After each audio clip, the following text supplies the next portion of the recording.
गुरुपुत्र होते आणि गुरुपुत्र असताना एक दिवशी परशुराम महाराज हे मित्राच्या भेटीला आले असता राजा जनकाच्या द्वारामध्ये तेव्हा जानकी लहान होती त्यावेळी आश्चर्यचकित झाला। परशुरामाला वाटलं अरे बापरे राजा जनका या धनुष्याला आजपर्यंत या धनुष्याला कोणी उचललेला नव्हता। आता या जानकीला उचललेला आहे, या सीतेला उचललेला आहे, हा तिचा अधिकार झालेला आहे। आणि लक्ष्मणानं तो धनुष्य पाहिला आणि विश्वामित्राला म्हणाले तेव्हा विश्वामित्रानं हा धनुष्य भगवान महादेवाचा आहे त्याची जाणीव करून दिली त्यांना।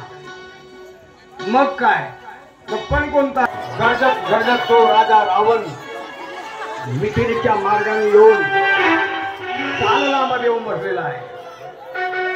संयमवर आणि जानकीचा संयमवर ठरवले मला एक किंचितही माहिती दिली नाही, माझ्यात काही शक्ती नाही का, मी सार्वभौम राजा नाही का। महाराज अवघड सगळ्यांनाच पाठवलेले आहे, कदाचित तुमच्या अनुपस्थितीत तुम्हाला मिळालं नसेल, पण मी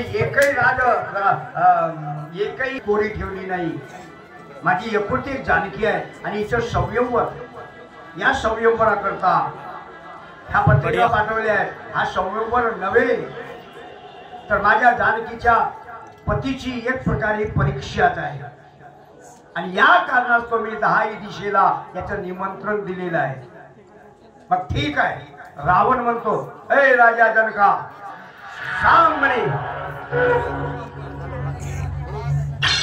काय पण लावलेला तुम्ही, काय संयमवर आहे हा, कशा प्रकारचा हिला पती पाहिजे आहे।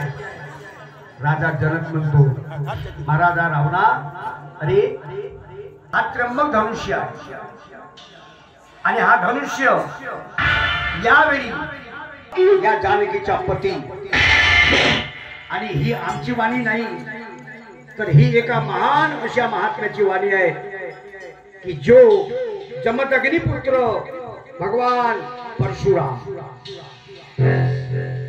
महादेवाचा धनुष्य आहे। मग